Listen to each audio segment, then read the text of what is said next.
I read something which I really loved, which was Chester's favorite quote. And I think this will tell you a lot about his not only activism, not only in the civil rights movement, but just activism as a city commissioner for 2 terms starting in 1983, but just throughout his whole life, including Sumner High School, which he will talk about today.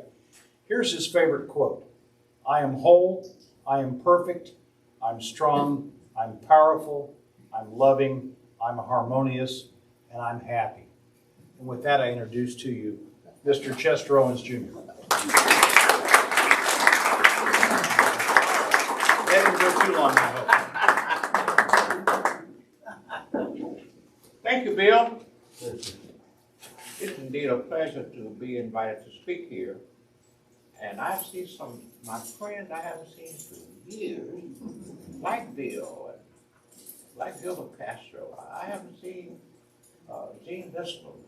I haven't seen him for years as his wife. I'm elated. Thank you for inviting me here. Bill, in that conversation, in the introduction, I'm maybe some people call me a different kind of person because I'm usually pretty frank, sometimes too frank. And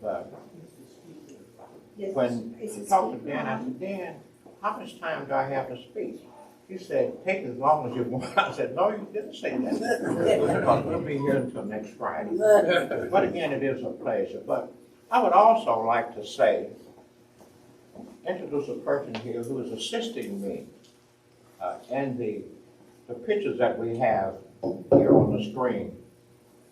And that's Francis Bradley Robinson. Francis, hold up your hand so everybody can see you.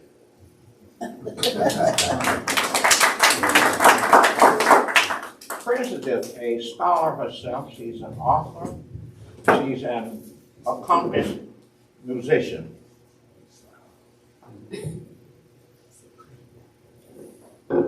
Okay. Frances, in her book, has written a book, and it's about her grandfather. And her grandfather and her sister is also here. And that's Judge I.R. Bradley Sr. And I'm throwing it out because that's a name that probably nobody in this room has heard. Her sister is Harriet Belsler Hobbs. Harriet, where are you? Oh, I'm sorry, she's right here. Okay. The picture of her grandfather, of their grandfather, is an amazing, amazing story. It's a part of the story. But it's one of the most amazing things that happened, in my opinion, in Wyandotte County. Before I get started, I'm very active in my neighborhood group, and my community policing officer is here. Great guy, and his wife, who's the mayor of Edwardsville. Okay, would you hold up your hand? And we have a lot of fun. And one of the stories I tell is when I first came to Kansas City in 1946. And as he said, I was 13 years old in 10th grade. Had nothing to do with being smart. I was from a small town in Ashdown, Arkansas. So people say, how do you describe Ashdown? I said, well, Ashdown wasn't exactly hell, but you could see hell from Ashdown. But one of the things, we moved here in 1946, and I'll commend the teachers and the reason why I was so young, but it wasn't easy. I was 5 foot tall and weighed about 100 pounds.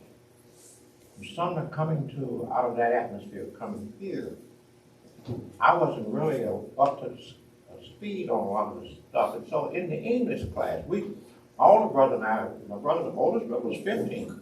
He was a senior. And my second hour was the English class. So in this class, when I got there, they were diagramming sentences. So the teacher said, Owens, you new here, come up and diagram a sentence. I didn't have a clue what he was talking about.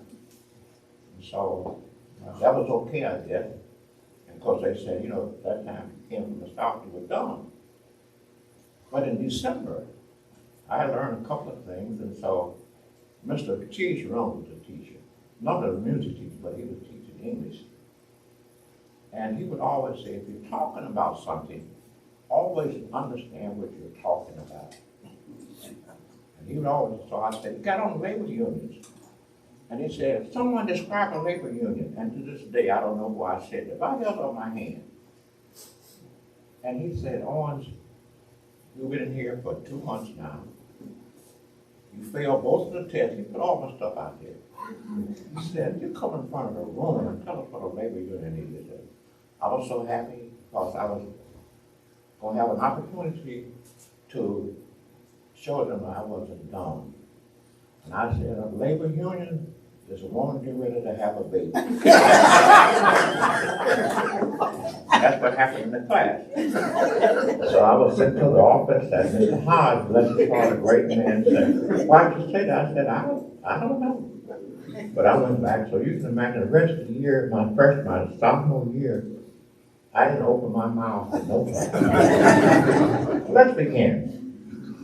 The history of Sumner High School is a history that I feel should be told to all citizens of Wyandotte County. It is the story of students and citizens overcoming adversity and achieving the highest standards possible. It is a great American story.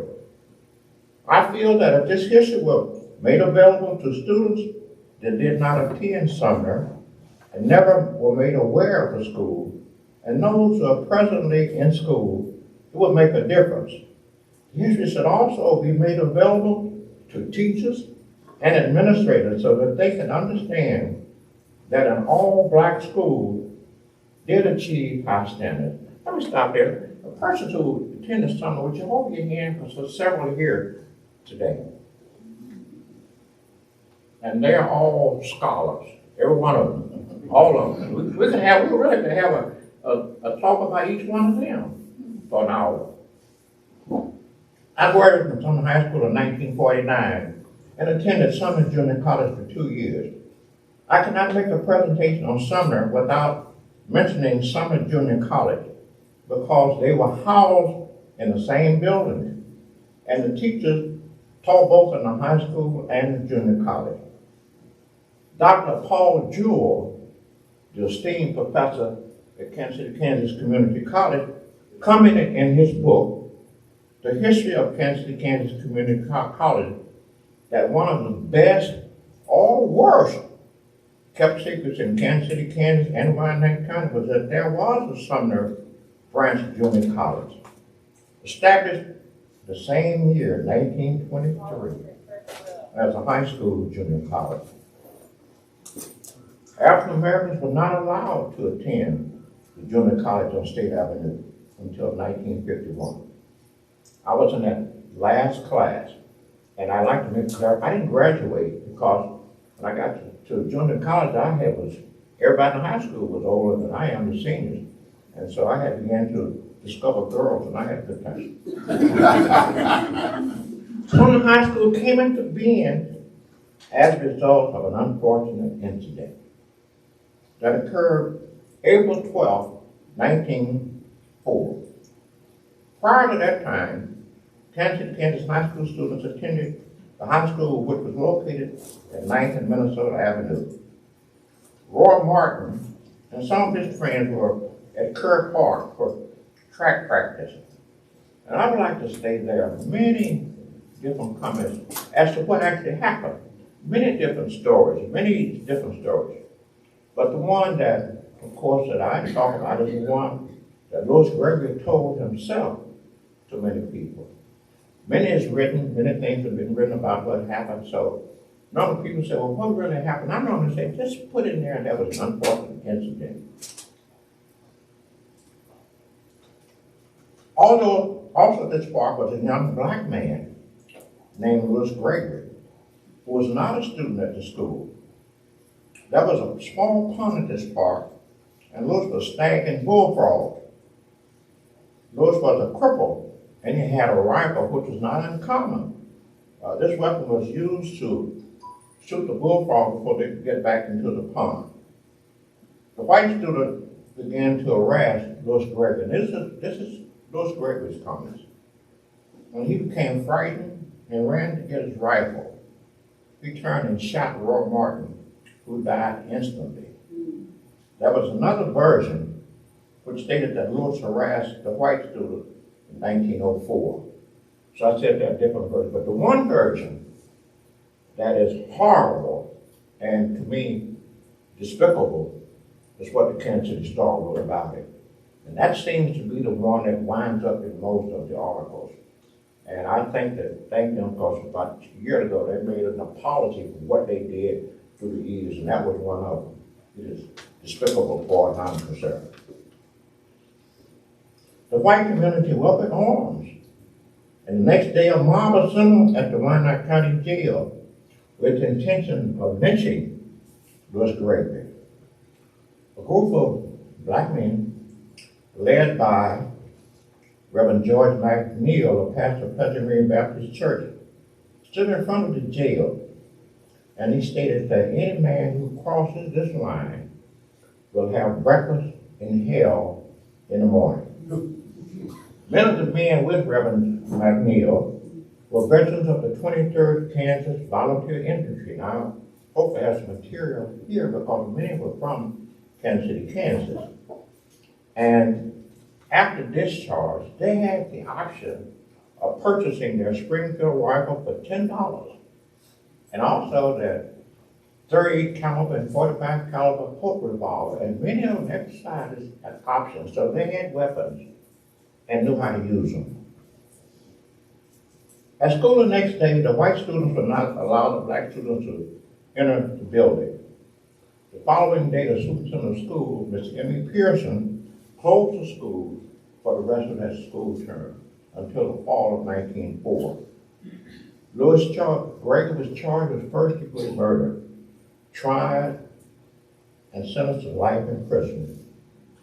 The attorney who represented him, as I stated, was Attorney Aya Bradley Sidney, the grandfather of these two persons I mentioned earlier. Did a great job, but he only was pardoned after serving 11 years. He did not spend life in prison. When the school opened in the fall of 1904, the white students attended school in the morning, and the black students attended school in the afternoon. The afternoon school was named Manual Training School. Many persons in the African American community were outraged at this name, and so they had a meeting, had several meetings, but one was called to discuss this matter. And some of the persons who attended the meeting were Corbin Patterson, another name that many people have never heard, very important person here in Wyandotte County at that time, Bishop Abram Grant, and G.B. Buster. And these persons met to decide the name for Sumner High School.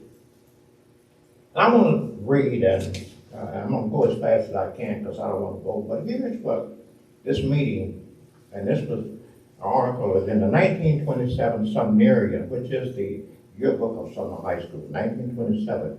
It's entitled The Name of Sumner.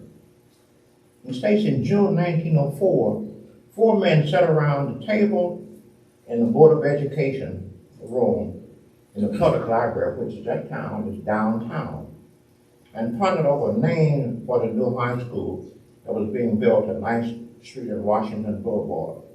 Various names were suggested, among them Lincoln, Washington, Douglas, and Sumner. The name Lincoln was eliminated because there was already a Lincoln High School in our sister city across the state line.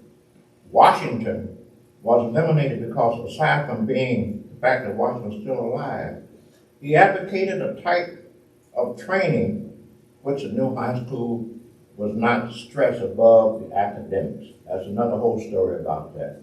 That was even discussion going on nationally. Douglas was eliminated because there was a grade school named Douglas. Why was the name of Sumner appropriate? Number one, because Charles Sumner was a scholar, the highest the rank.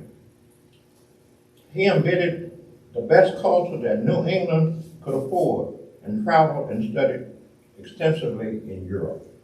Second, because Charles Sumner was broad-minded, he believed in equal rights and equal opportunities for all men, regardless of race. He fought for the 13th, 14th, and 15th Amendment to be added to the National Constitution. Third, because Charles Sumner was courageous. He did not know fear. He stood up for the principles that he considered right, even in the face of physical danger and ostracism. All these qualities, courage, broad-mindedness, and sound scholarship were possessed by Charles Sumner. There was the hope that everyone who should enter Sumner should possess these qualities before leaving her walls.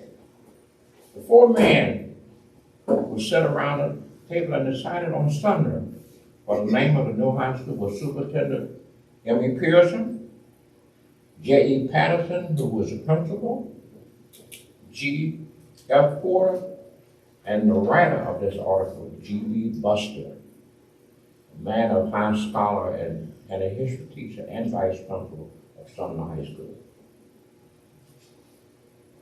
When the school reopened,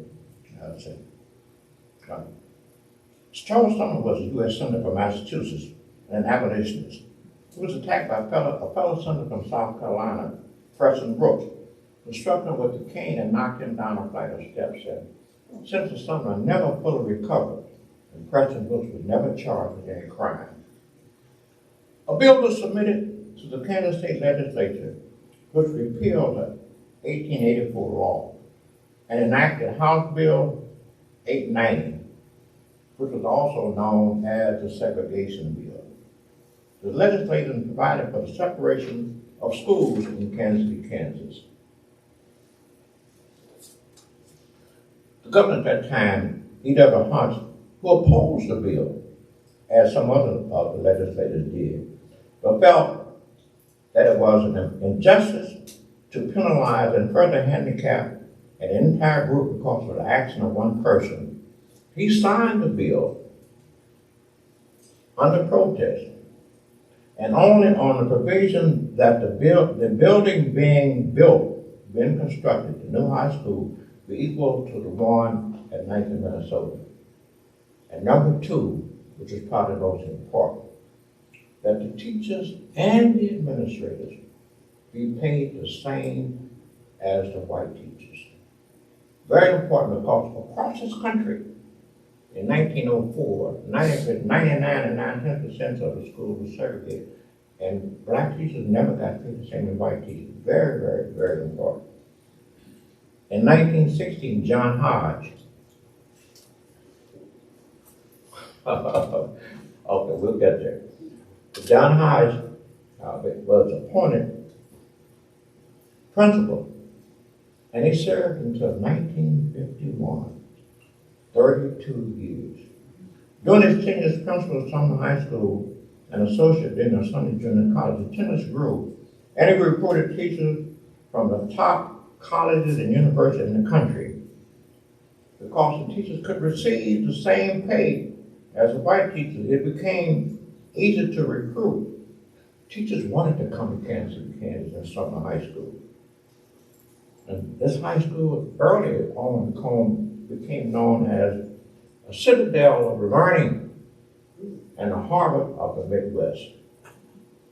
The black community, and at that time it was, in a sense, a real community, was immensely proud of the school. The home and the church were very supportive of the school. These three components made for a very successful school. The teachers in the elementary schools, Stowe, Douglas, Keeling, Dunbar North and South, Garrison, Booker T. Washington, Bruce, J.J. Lewis, Adams and Rosedale, and Lincoln Argentine provided the highest quality training for the students. Northeast Junior High School, located at 4th and Troop, opened in 1924 with J.P. King as its principal. The school also provided the highest quality of learning and prepared them to enter Sumner High School. Joseph Collins, who also happened to be a graduate of Sumner High School, succeeded King as principal and served him for 29 years in Northeast Junior. No matter where African Americans lived in Wyandotte County, they had to attend Northeast Junior High School and Sumner. The students were bused from Rosedale and Argentina. Students who lived in Armadale, White Church, in the West Bottoms, and there were a lot who lived in the West Bottoms, had to provide their own transportation to get there the best way they could. The black students who were bused by two black companies, McCallum and Rucker Bus Company. It was quite a thriving business. The Northeast Junior High School story was also a great history, and it is usually overlooked as to the positive role that they played in the education of African Americans in Wyandotte County. In 1986, Mr. William Boone, a graduate of Sumner High School and a science teacher at Sumner, wrote a book, Reading, Writing, Arithmetic. This book gives a brief history of the black schools in Kansas City, Kansas during the period of racial segregation in KCK school system. In 1958, he was appointed principal of Northeast Junior and served in position until 1973. Then he was transferred to become vice principal at F.L. Slagle High School. In 1924, Sumner incorporated the Junior College Division program, and Mr. Hodge again was appointed Assistant Dean of the Junior College Division. The first teachers at the Junior College were Scotty P. Davis, who taught English, E.A. Taylor, who taught English and history, and H.S. Williams, who taught chemistry. Sumner High School received its accreditation from the North Central Association in 1914, 8 years after opening. It took Dunbar High School in Washington, D.C., a school very similar to Sumner, 30 years before they received their accreditation. It took Sumner High School in St. Louis, Missouri, which was the first high school west of the Mississippi, 36 years to receive their accreditation. By 1920, 41% of the teachers held a master's degrees from colleges and universities. Schools such as KU, Columbia University, University of Minnesota, Oakland College, University of Chicago, Morehouse College, Hampton Institute, University of California, Southern California. By 1934, 61% of the teachers had master's degrees. You have to take into consideration the time. That's an amazing story. That's an amazing story. Quoting Dr. Jewell again, he states in his book, it's not what Chester said, or people like to say what Chester said, but this is what Dr. Jewell said. Almost without exception, the Sumner Junior College faculty members had many college hours beyond their master's degree, and the requirement necessitated that their degree be from a college above the Mason-Dixon line. Like their junior college counterparts on State Avenue, the teacher knew that it would not pay to get a doctorate. A doctorate did not mean dismissal, but it did mean another assignment of lesser rank, almost forcing no doctorate to resign. That's what Dr. Jewell said in his book. Think about that. Teachers and administrators did everything humanly possible to see that their students received the highest quality of education. They emphasized that you had to be better in order to have an equal chance. The statement was made in the home. You heard it in many homes and in churches. If you were female and married, You could not teach in the KCK school system. It's true for everybody.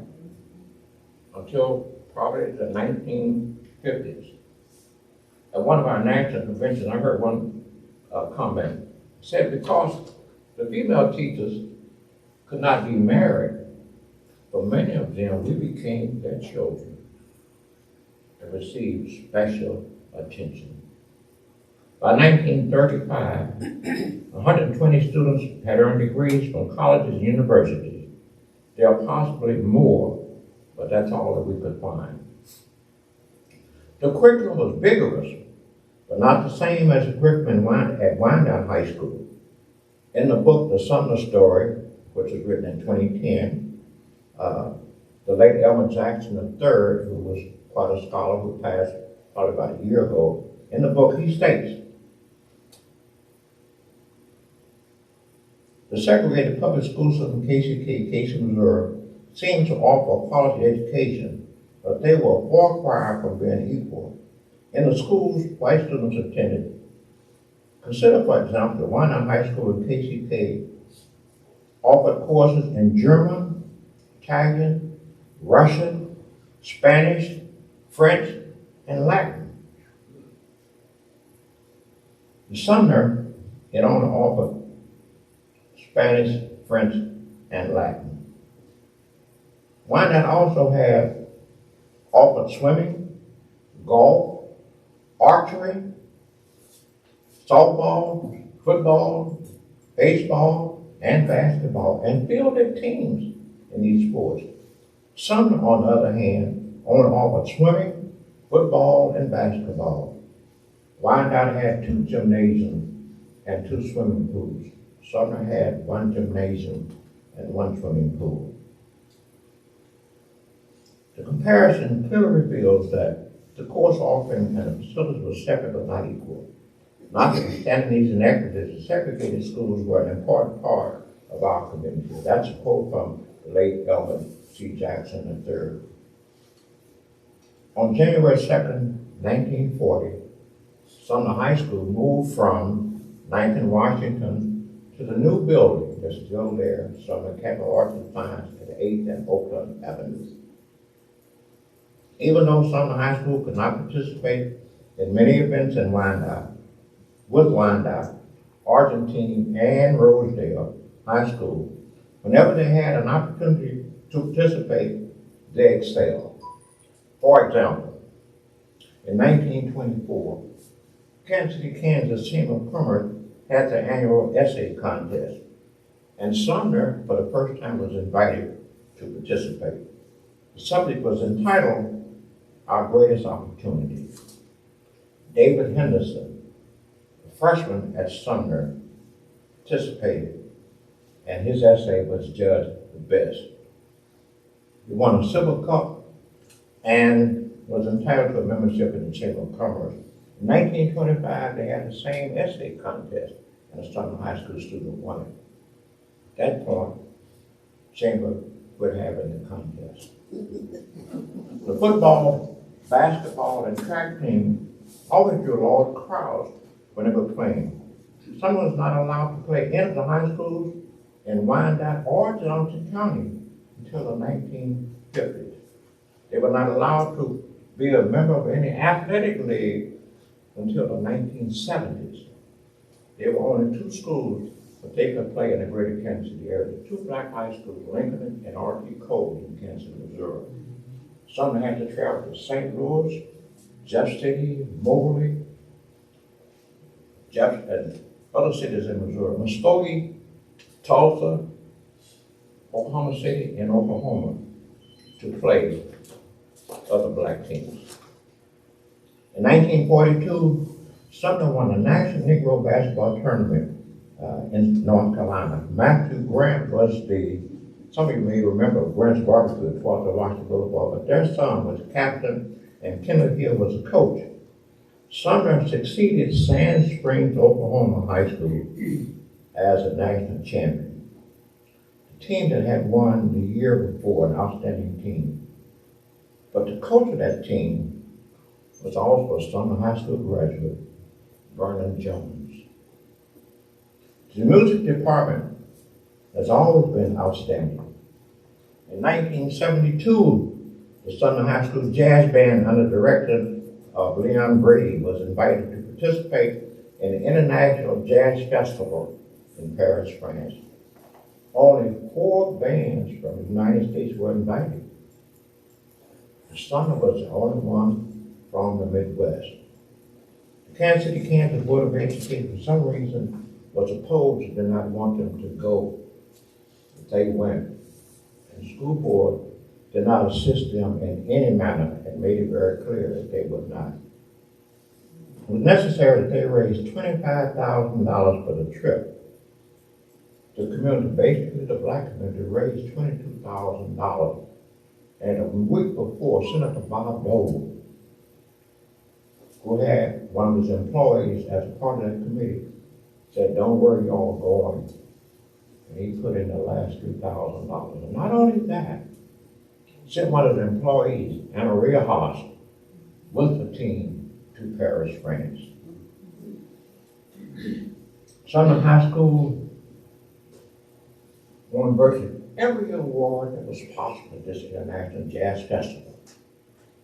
Of all the high schools, not only from the United States, but around the world. And they won individual trophies, and I thought maybe a couple will be here today.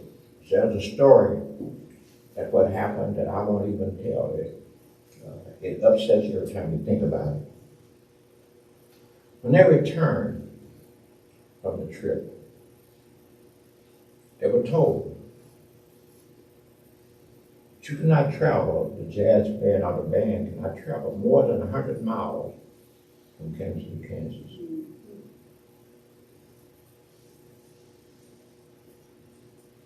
This eliminated them from participating in the State Jazz Festival, which is always held in Wichita, Kansas, and they usually won first place. After this decree, Leon Brady retired or resigned from the Kansas City, Kansas school system. Many people were not aware of why he resigned. During the decade of the 1950s, after Russia sent Sputnik in outer space, science became a high priority across America in high schools.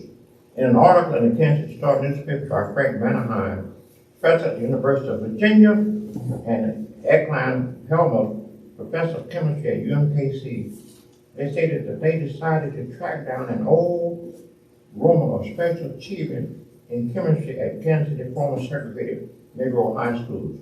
Their research revealed a story obscured for 50 years. 2 black high schools whose dedicated education students achieved excellence in many areas and dominated over Kansas City white high school on the playing field of science where relative performance could be measured. Sumner would dominate the top science prizes for most of the decade of the 50s. In a 1950 article in a Reader's Digest entitled "Young Scientists Go to the Fair," Mr. William Boone and his students were featured. The picture that you'll see at the end, Bernard Thomas that year was a National Science Fair. We had 2 National Science Fair with us. Okay. We've been able to identify 10 persons who earned the Phi Beta Kappa key. 2 in the 1920s, one from the University of Chicago, one from the University of Kansas. 3 in the 1930s from KU. 3 in the 1950s from KU, and 2 in the 1960s, one from Vassar and one from Wellesley. There may be more, but there's the only ones that we find. Here again, think in terms of being at KU in the 1920s, become a Phi Beta Kappa. Sumner High School students excelled in all fields of endeavor. Their buildings, the parts of buildings named after Sumner graduates in colleges and universities. At that time, particularly probably during the 60s, many of them couldn't even attend the college, but Dr. William P. Foster, the Fine Arts Building at Florida Agricultural Mechanical School, the building, the Fine Arts is named after him. The Administration Building at Philander Smith College, named for Myron Titus. Ditto Williams and William Boyd, School of Veterinary Medicine at Tuskegee Institute. These are just a few colleges and universities, or parts of buildings named after graduates of Sumner High School. The Sumner High School class of 1935 started the Sumner Alumni Associate in the 1980s. We will always be grateful for them, for their efforts to keep the memory and history of Sumner High School alive. Every 5 years, beginning in 1995, a national convention is held. At the 2005 convention, Johnny Q. Blackman Love and myself approached Beckett Hardin and said, because we were trying to write the Sumner story, because there was stuff being written that was inaccurate. We didn't have the funds at that time and couldn't work up the Alumni Association, so we approached Beckett, because we knew Beckett who graduated in 1956 from Sumner. Said, Beckett, well, he said, well, wait a minute, John. He said, Chester don't know how to write nothing. Well, what do you need? And she said, we got to do research, she said, whatever you need, Johnny, whatever you need. I'll bear the expense. Wherever you need to go, whatever you need to do, I'll pay you. Johnny Q lived in the Washington, D.C. area. So she got 4 other Sumner graduates. Wilma Freelane Bonner, her sister Sandra Freelane, attorney Dwight Henderson, and Eugene Williams. The book was completed and presented in the 2010 National Convention. In approximately, I'm not sure when the time Francis was held, in 2005 or 2007, France received a call and said all the artifacts, much of the artifacts and memorabilia had been set on the curb to be thrown in the trash. Frances called me. She had a truck and I had a van. And we rushed up there and got it and stayed in my basement until 2010. The Board of Education had set aside a room for us to start a museum. They were very, very cooperative, very cooperative. We'll be grateful for what they did. And it's a little bit different what had been happening before. But that's why the Sumner High School Alumni Room is now a permanent fixture in the Sumner Academy of Arts and Sciences. I would like to just talk briefly about a few Sumner High School graduates. I always like to emphasize that success is more than just a title. The person who goes about their daily life treating everyone just as they would want to be treated is just as successful as anybody else, whatever that title is. So I'm not singling out anyone and say they are better, because the garbage work is just as important as position. If you don't believe it, then stop picking up your garbage.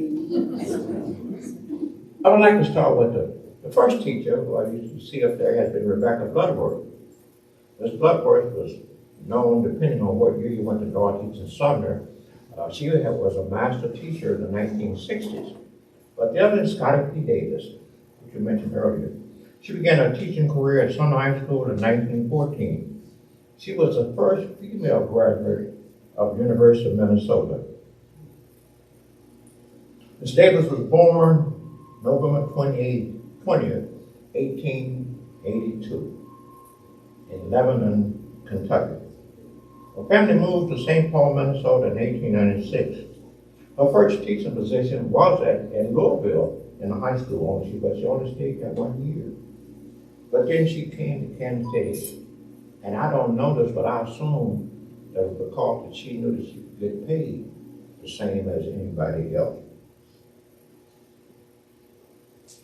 From 1914 to 1920, she enrolled in extension classes at KU.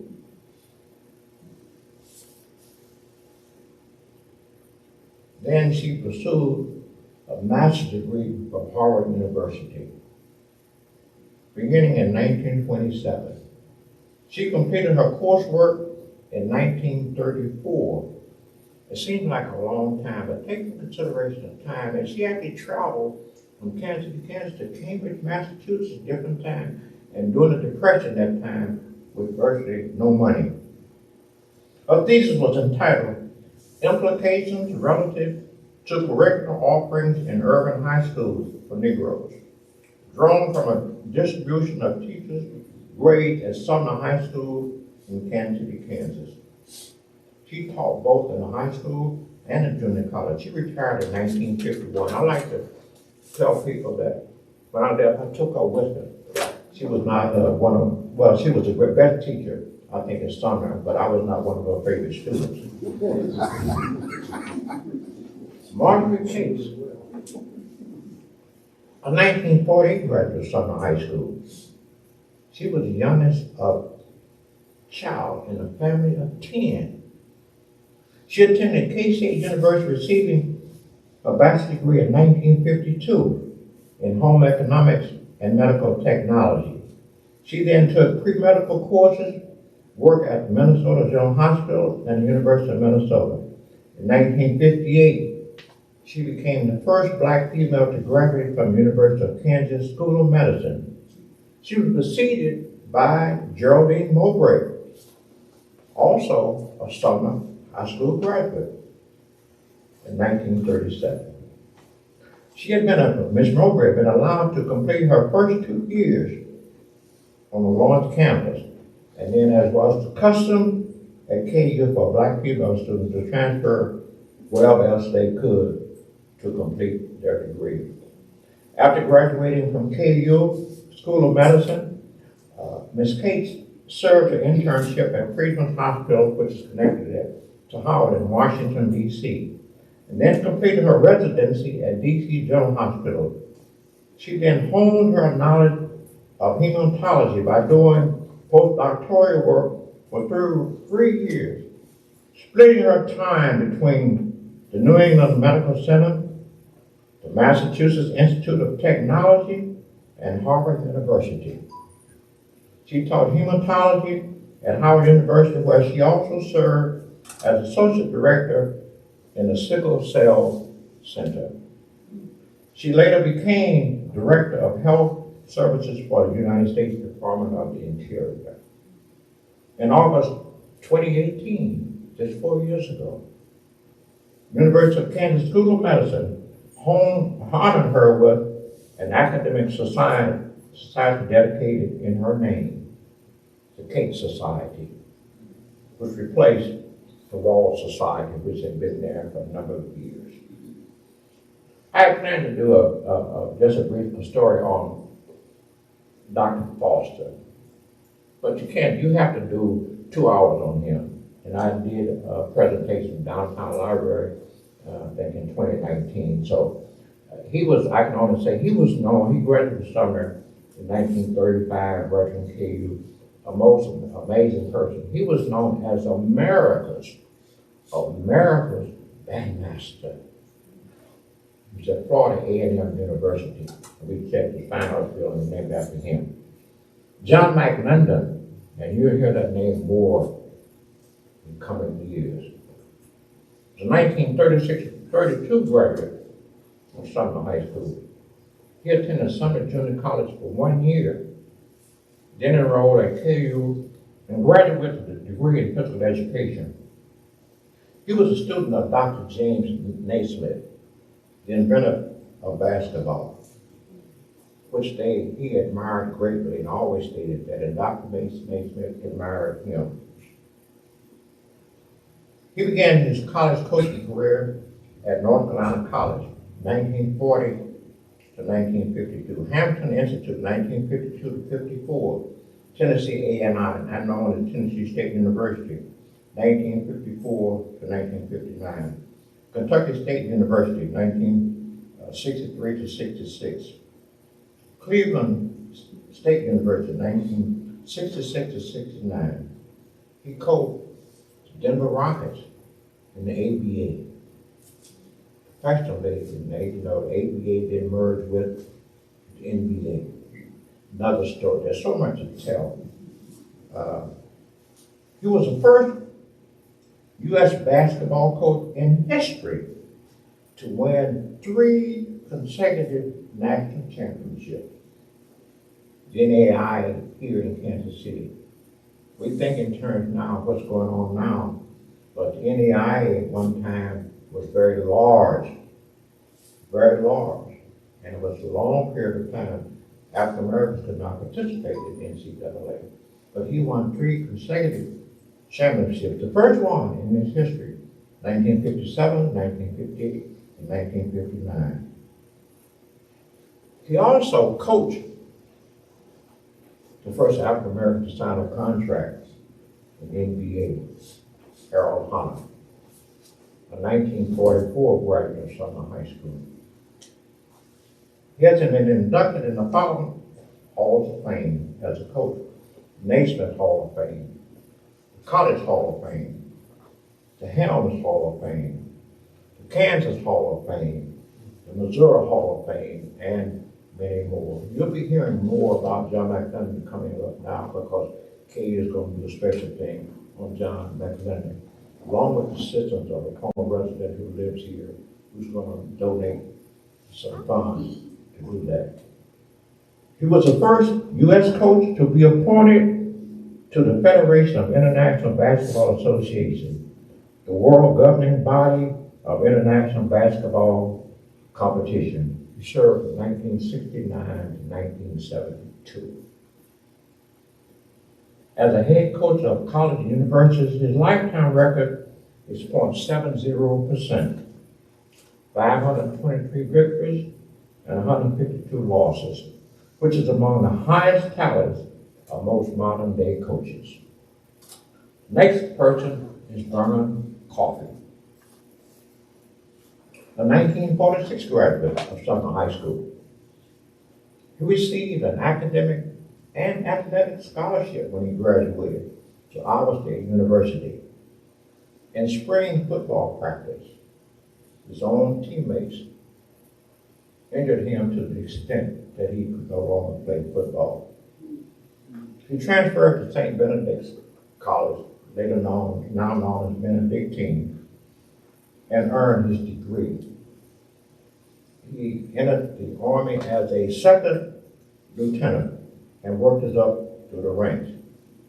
He became the Army aide to the president at that time. How do you get this job? You don't volunteer. You can't even ask to be considered. Your name might appear on the list for consideration. You must have served as a battalion commander in combat, been the grade of lieutenant colonel or colonel, have an outstanding efficiency report for your entire career, have been decorated with at least the Silver Star of Valor, have a college degree, and be a graduate of the Command and General Staff College. Keep in mind, that's what you have to do to be the president's aide. There are 26 specific functions for which he is responsible for. One of the most important is that he must remain at the president's elbow inconspicuous and be ready to assist him on call. Another important duty calls for him to be ready to brief the president in time of emergency. At this time, states the order, he will remain in close proximity to the commander-in-chief. He will establish a command post in the vicinity of the president's quarters to serve as a clearinghouse for communication, and he will assemble and gather intelligence data for the president's attention.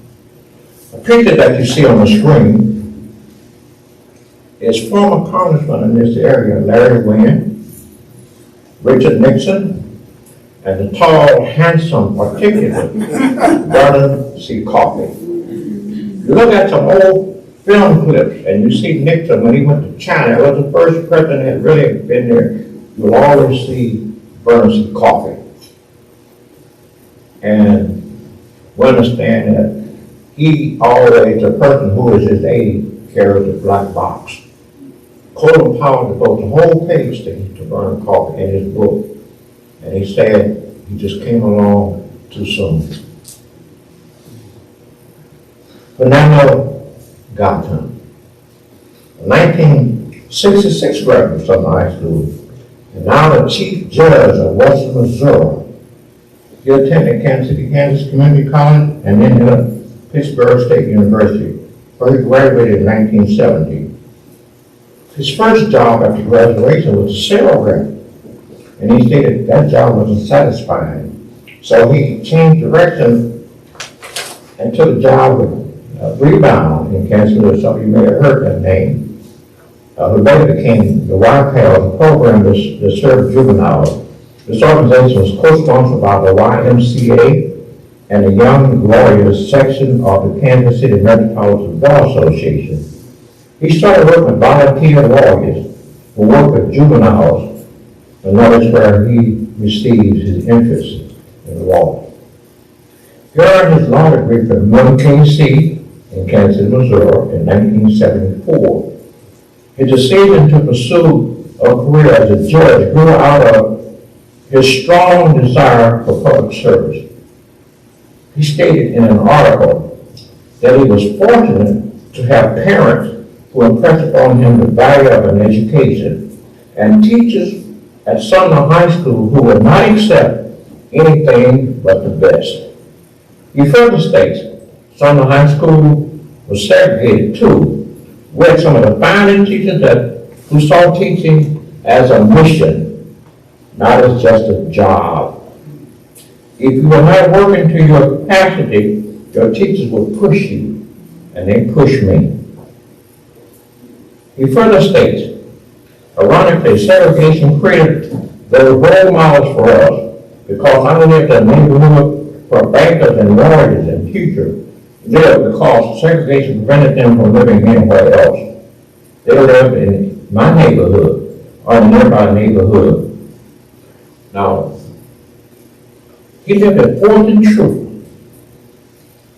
When you read this, it sounds like he lived in an exclusive neighborhood. For those who don't know where Fulton Truth would be, that's 4 blocks south of Premier Boulevard. So, draw the conclusion that he lived in an exclusive neighborhood. That's where many of us grew up. 4 block on Truth. That's the kind of neighborhoods that many of us grew up in. Judge Gatton has served as a judge for 30 years. He is served by a presidential appointment on the bench at United States Court for Western District, and as a state trial judge. He was the youngest person ever appointed as a trial judge for the Missouri 16th District Judicial Court, and was just the second African-American judge in state history. We'll stop there. We could name 1,000 people. There are people sitting out in the audience that we could talk about working in Sumner High School. Like starting with, I call her Dr. Robinson, Francie Robinson. And she had, that's Judge Fernando that going to the next, we'll go to the next one. That's a picture of Beckwith Harden. And that's Myrna Turner. They're on their way to the National Science Fair. Beckwith graduated from Sumner and also had a degree from KU in engineering. He had his own company and became a multimillionaire many times over. When you get in his first millions, he said that when you get in your car and don't put your seatbelt on, go beep beep. That was his first millions. I was at Sumner the alumni room last Wednesday, and I was talking to a group of kids, and so one little kid corrected me. He said, "You don't go beep beep anymore, but the lights start flashing." So I have to, that's technology, so I have to upgrade that. But that's Beckwith and Murray. Okay, next one. That's Leon Brady. Leon Brady will be 90 years old this year. He is still teaching young people, still teaching, still making a difference in this city. And I wouldn't go into how he was treated when he came back. I was hoping that was a young lady that was there on there, would have been there, and I would have her to come and tell what happened to get to. That's Leon Brady, who also has been enshrined in the jazz in Missouri Hall of Fame. He's one of the persons who's enshrined in the sidewalk in Kansas City, Missouri. There are so many people in KCK that we tend to overlook. And the last one, they made an album called Southern Paris. That's a DVD. Over the years, whenever you play this with a group of people not familiar, they said, "Man, can you be a high school band? That's impossible." That's the DVD. And Leon said he, like so many of us who came along at that time, never had retirement, never had a whole bunch of other stuff. And he even sells that DVD now. It is available. I have not only DVD, but the album they did, Sumner in Paris. That concludes my presentation. I thank you so much. I thank you, Francis, for and she came out here and helped set this up along with Amy Law. I think yesterday to get this settled. And Amy, thank you back there. She's the director here, does a good job. I hope I didn't take too long. I hope I didn't bore you. I don't like to bore people, but thank you again. Thank you, Bill. Mr. Maddox has a presentation for you. We've been waiting several years to give you. The pandemic did a lot of different things to us, but it did keep the Historical Society from watching and looking at people that are preserving our history. And we couldn't do it in 2020 because of different things going on in November of 2021. Mr. Owens was not able to be here. So, Mr. Owens, you are the 2020 Historian of the Year.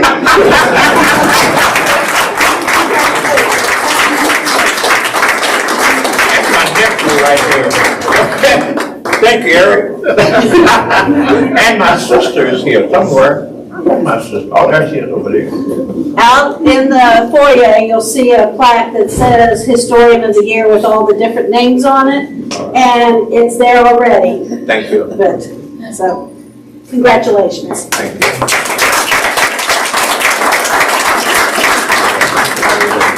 You're perfect. We're right on time. But let me just say one thing. You know, I've lived to a part of 10 decades, but I'm not quite 100 years old. I'm knocking at the door, but I'm not 100 years old. So if you live that long, I tell people, if you live over 80 years, you have a story to tell. Write it down. Write it down. I'm looking at the audience here. Write it down. Thank you. Thank you, Chester. I have a problem that y'all can tell with dentures. Going to bed is a chore. You clean your dentures, put your ear things in. You take almost a half an hour to get ready to go to bed.